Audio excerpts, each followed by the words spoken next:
Iya. Hah? Oh. Oh.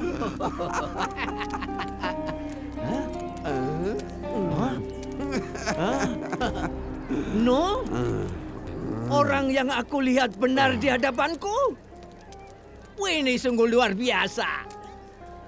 Inilah yang sangat kita butuhkan.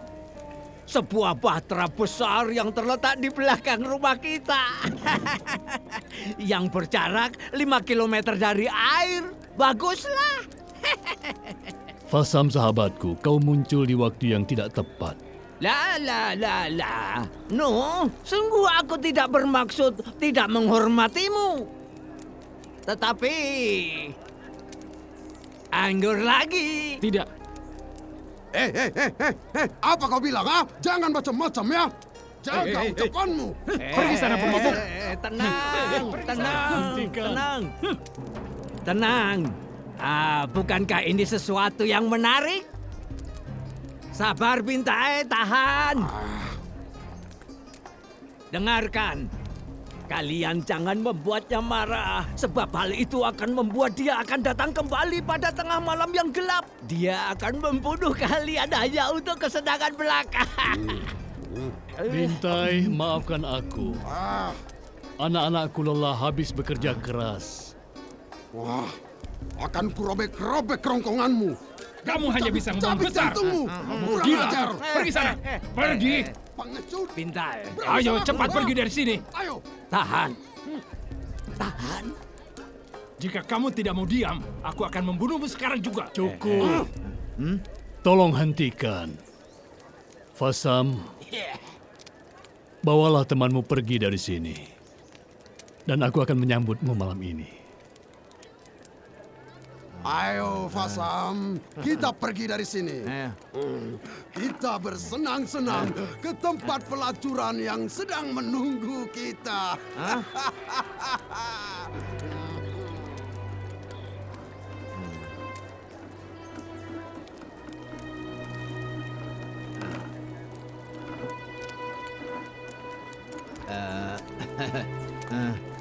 No.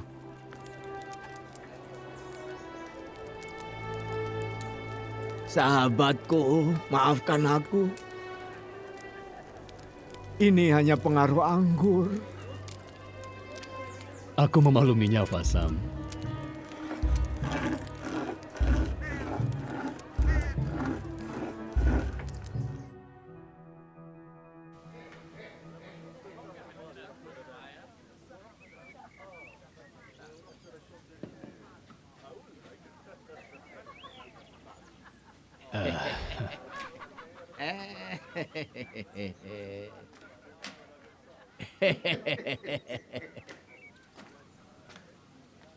Jadi, sekarang engkau akan mengisi bahtera itu penuh dengan berbagai macam hewan?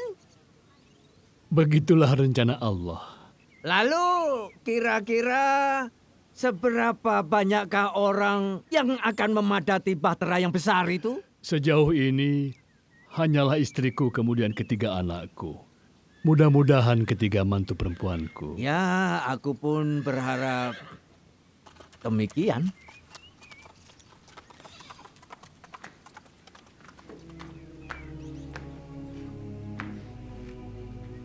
Aku tengah mendorong hubungan antara anak perempuanku dan anak laki-lakimu. Mudah-mudahan engkau tidak keberatan. Engkau memiliki seorang anak perempuan yang cantik. Dan aku sangat senang bila dia bisa ikut dalam perjalanan ini. Begitu ya. Aku telah membicarakan kepadanya tentang masalah yang tidak biasa ini. Dan ia setuju untuk kawin dengan anak laki-lakimu. Tentu saja ia akan patuh dengan apa yang diharapkan ayahnya. Perempuan seperti itulah yang kuinginkan bagi anakku. No, boleh aku bertanya? Iya? Jika aku bertobat, boleh aku punya ruangan di bahtera itu? Apa aku harus berhubungan badan di luar ruangan sebagaimana orang jahat pada umumnya? Kemarilah.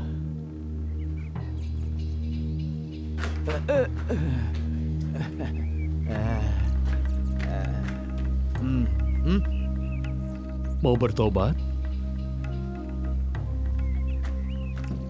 Bertobat. Aku bertobat. Bertobat dari apa?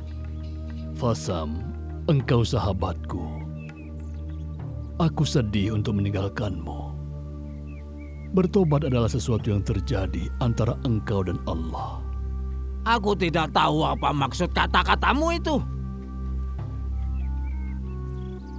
Kita hidup di dunia yang kejam dan jahat. Setiap orang bertindak menurut pandangannya sendiri. Tidak peduli terhadap orang lain. Suatu hari di pasar aku melihat sekelompok anak lelaki berdesak-desakan dalam lingkaran kecil. Aku berhenti sebentar untuk melihat apa sebenarnya yang sedang mereka lakukan. Aku melihat pemandangan yang sangat mengerikan. Mereka memotong kaki seekor tikus kecil. Dan anak-anak itu senang sekali menyaksikan tikus itu meronta dalam rasa kesakitan yang mendalam. Tetapi semua anak tertawa-tawa. Oh, aku sering melihat hal itu. Itu menyenangkan dan tidak merugikan siapapun, noh. Biasanya mereka yang lebih tua lah yang menyebabkan kekacauan ini. Tapi aku punya bintai dan penjaga lain untuk mengawasi kandang kudaku. Mereka tidak berani mengganggu. Aku lihat mereka tidak mencampuri urusan orang lain dan hanya mengawasi dari jauh. Saat ada yang tersandung keranjang ataupun terjatuh ke dalam parit, dan yang lain malah mentertawainya dengan keras. Bagaimana jalan keluarnya, Fasam?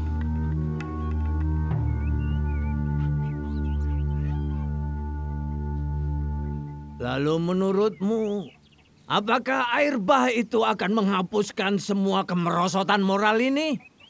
Benar sekali.